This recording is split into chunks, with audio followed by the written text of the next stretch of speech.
नमस्कार दोस्तों, stock market studies में फिर से एक बार आपको बहुत-बहुत स्वागत है। तो आज यहाँ पे मैं बात करूँगा एक ऐसे कंपनीज़ के बारे में जो देखा जाए तो 2 तरीके से न्यूज़ दिया। एक देखा जाए तो गुड न्यूज़ है और एक बैड न्यूज़ है। तो यहाँ पे गुड न्यूज़ कौन-सा है और किसके लिए गुड न्यूज़ है और किसके लिए बैड न्यूज़ है, वो आपको यहाँ पे मैं डिस्कशन करूँगा। और जितने सारे शेयर होल्डर हैं, उसके लिए इस कंपनी के ऊपर क्या करना चाहिए इस न्यूज़ के कारण, वो मैं आपको बताऊँगा। तो ध्यान से इस चीज़ को देखना बहुत इम्पोर्टेंस है क्योंकि बैंकिंग सेक्टर के बारे में जब कोई मैं बात करता हूँ तो आप ध्यान से इस चीज़ को देखना क्योंकि बैंकिंग में बहुत सारे इन्फॉर्मेशन है जो शायद आपको दूसरे वीडियो में ना देखने को मिले। तो चलो देख लेते हैं आज के बैंकिंग एक स्टॉक के बारे में जिसके ऊपर एक गुड न्यूज़ और एक बैड न्यूज़ दोनों ही मेरे हिसाब से मेरे पॉइंट ऑफ व्यू से आपको मैं 2 न्यूज़ दिखाऊँगा।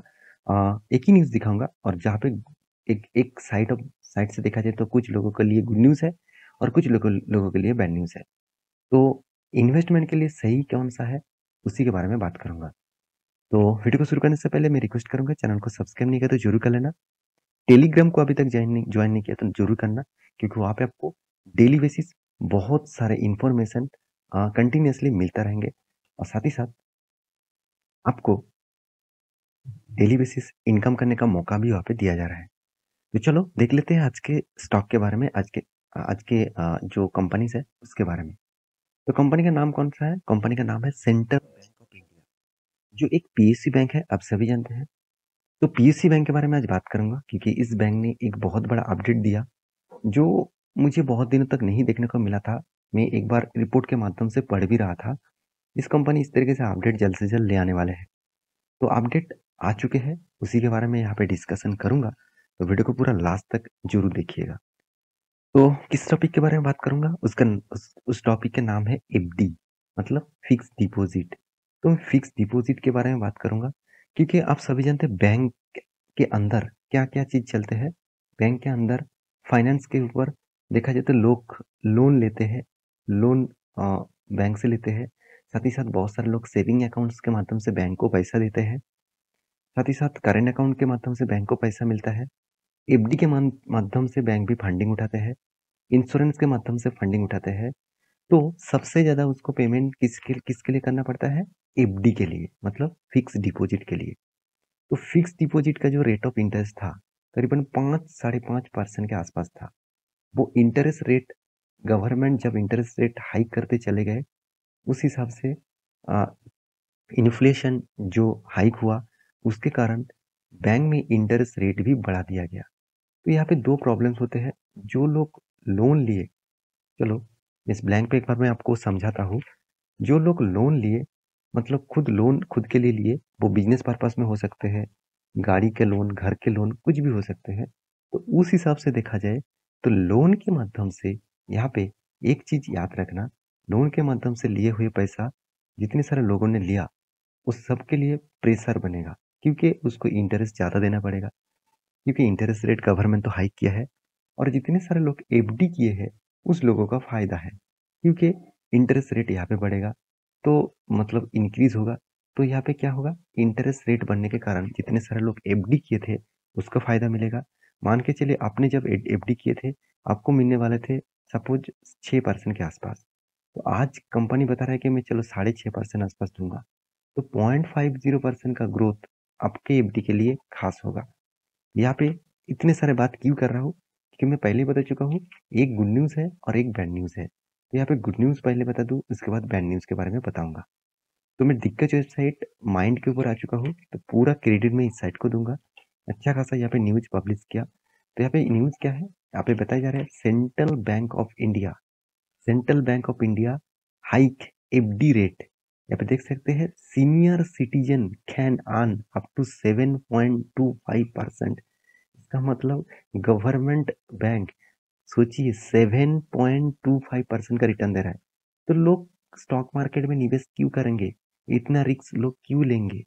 जहाँ पे एक सीनियर सिटीजन मतलब 60 इयर्स अबव मतलब 60 साल के ऊपर अगर आपका एज है, तो उस एज के हिसाब से देखा जाए तो आपको 7.25% का इंटरेस्ट रेट देने वाला है। तो एक बहुत बड़ा अपडेट है। तो जितने सारे सीनियर सिटीजन लोग हैं जो स्टॉक मार्केट में निवेश करते हैं, वो कहेंगे कि मुझे स्टॉक मार्केट में निवेश नहीं करना है, क्योंकि मुझे बैंक से ही अगर इतना इंटरेस्ट मिल जाए साल भर में 7.5% के आसपास, तो मैं क्यों स्टॉक मार्केट में निवेश करूँ और क्यों मैं इतना रिस्क लूँ? देखिए, स्टॉक मार्केट अलग जगह है और अ, बैंकिंग सेक्टर अलग जगह है। लोग यही गलती कर लेते हैं। लोगों को मतलब माइंड में ये नहीं आता कि आज बैंक कहाँ से पैसा कमा रहा है।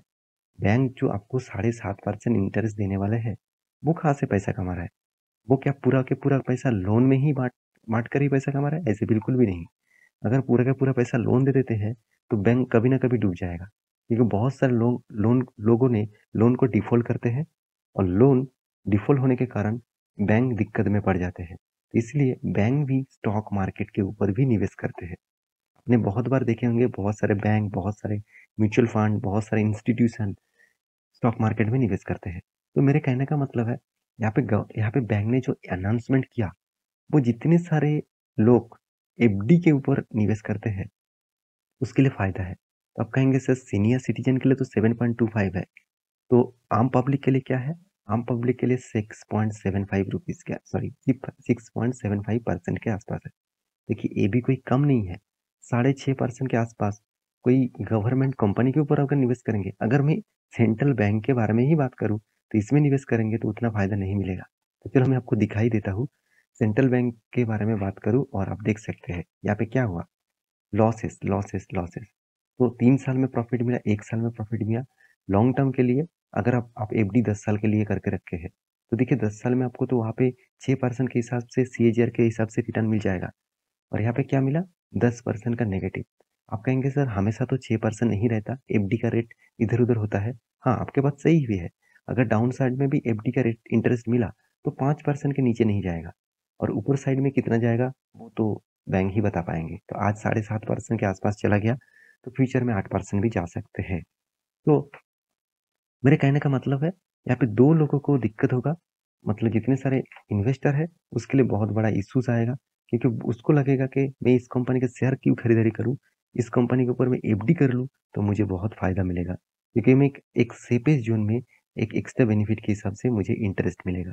और दूसरे लोग, जो लोग पहले से ही एफडी करके रखे हैं, तो उसको तो चारों उँगली मतलब पाँचों उँगली घी में है, क्योंकि उसको तो लॉटरी लग गया, क्योंकि उसको अच्छा खासा यहाँ पे जो सीएजीआर के परसेंटेज के हिसाब से रिटर्न मिलेगा।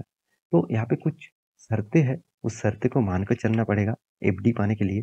Fixed deposit less than 2 crore मतलब 2 करोड़ के नीचे है, तो आपको इस तरीके से बेनिफिट मिलेगा। अगर 2 करोड़ के ऊपर है, तो आपको इस तरीके से बेनिफिट नहीं मिलेगा।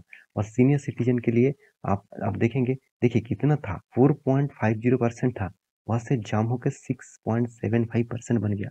तो सोचिए कितना बड़ा जंप है। कितना बड़ा इंटरेस्ट यहाँ पे मिलने वाला है। यही मैं बार-बार बोलता हूँ। आप यहाँ पे एक चीज़ कहेंगे सर स्टॉक मार्केट में क्या निवेश करना छोड़ दूँ? क्या मैं एफडी कर लूँ? ऐसे देखिए ये थिंकिंग, ये थॉट आपके लिए है।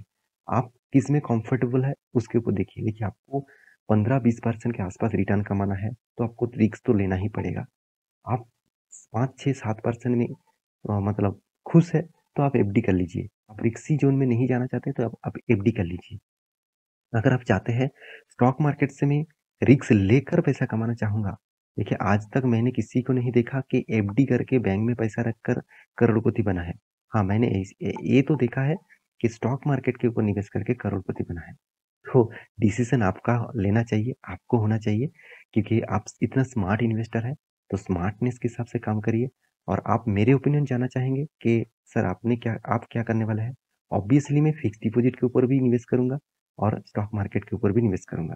क्योंकि देखिए मैं चाहता हूँ कुछ पैसा सेफेस्ट ज़ोन में रहे। मैं आपको बार-बार बोलता हूँ, हर पूरा के पूरा फंडिंग को आपका जितना कैपिटल है, आपका जितना अर्निंग है, जो इतना मेहनत करके आपने कमाया है, वो पैसा पूरा का पूरा स्टॉक मार्केट में मत लगाइए। कुछ एफडी में करिए, कुछ बॉन्ड खरीदिए, कुछ गोल्ड खरीदिए। तो गोल्ड खरीदने के भी अलग-अलग सेक्टर होते हैं। उसको जानना चाहते हैं तो मुझे कमेंट ज़रूर करिएगा, उसके ऊपर मैं डिटेल्स वीडियो आपको बना के दूँगा।